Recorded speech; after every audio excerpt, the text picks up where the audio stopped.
we're going to take a little adventure into the north. We know the north to be a very beautiful scenic area that's got this large Manuleti riverbed flowing right through the center, and it's dotted along with a lot of granite outcrops, which is essentially a large cluster or clump of some big granite boulders, which is a very resistant rock, and the rest of the terrain around it has eroded down, leaving these huge protrusions there.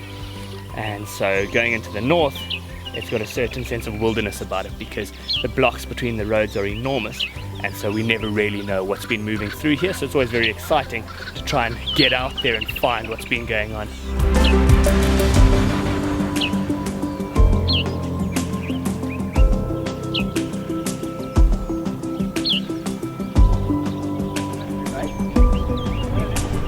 That's a leopard in the tree! Before the caffeine from the coffee had even kicked in, we came around the corner and found a leopard in the tree, scrambled to get our gear ready. Of course, we hadn't really set that up yet, and just managed to get things up in time as she was descending down the last little bit of the tree.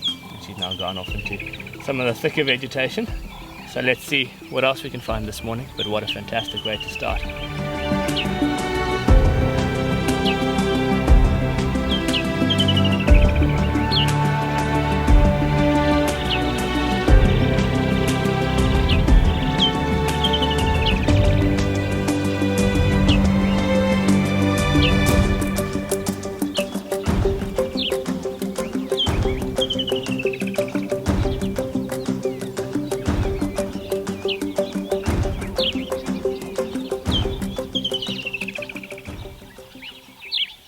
So upon arriving with this elephant, we get a good chance to actually have a closer look at some of the details. You're just watching as he's feeding there, picking up some of the grass and little shrubbery, using his trunk to toss that into his mouth.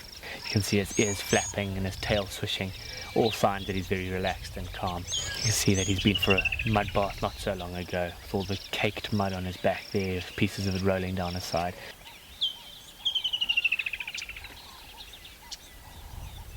So what we decided to try and do is, we could see that he was just slowly feeding around. We parked up way ahead of him in the slight little hope that he might then come walking towards us, being underneath the marula tree, and just having him approach us on his terms. It shows that he's completely tolerant and happy being around us. And to then have him walk right past the tree, you can see him picking up all the marula fruit. It just gives you a true sense of scale. I mean, you can see an elephant in the distance and, okay, he's over there, he looks big, but only once he's actually right next to the vehicle do you get that size, and how he towers over the vehicle, and just that presence is very domineering. And although he's so close, we're very comfortable. There's always something special and majestic about spending time with elephants, particularly a large elephant bull, and you cannot get a better scene than a large elephant on one of these crests here. Just slowly ambling along, feeding, taking a very casual early morning start. There's something truly remarkable about spending a bit of time with a leopard with a carcass up in a tree, and everyone's got this perception that we always see leopards up in a tree, but that's not in fact entirely true. Leopards will only really go up into a tree if it's necessary for their safety, as well as taking a carcass up into a tree where they can then feed on it at their leisure without worrying about anything coming in to steal it. And right now the flatrock male has got a kudu carcass up in the top of this tree here, and just seeing a leopard up there is incredible because you get a true sense of their size, and you get a good look at all of the details to them, that power on the shoulders, the forearms, the paws. So he's going to be holding onto that carcass as he then grinds away and feeds on it. Essentially what we're hoping for is at the end of him feeding to then come down and settle down on the grass here, because watching a leopard go up and down shows a true sense of their athleticism.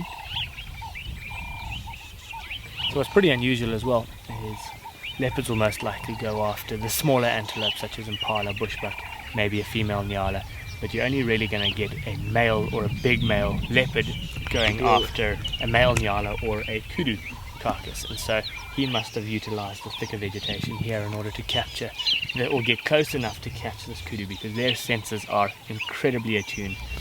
Kudu have got enormous ears which help them sense or detect any danger lurking anywhere near them. So it just shows you how secretive and elusive leopards can be.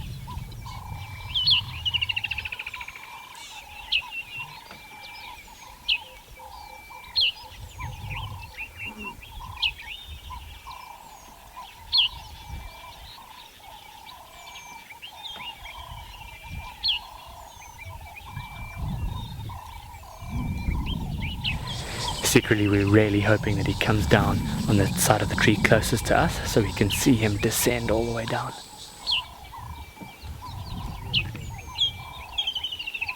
Don't go that side.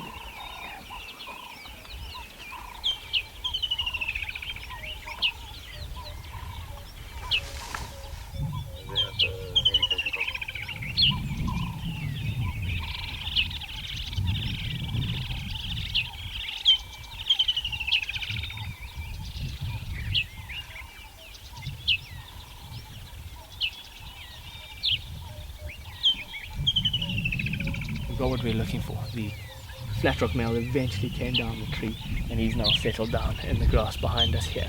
So it's been a phenomenal morning, and what we're going to do is start heading on back to camp, but I'm very happy with the way things have turned out this morning.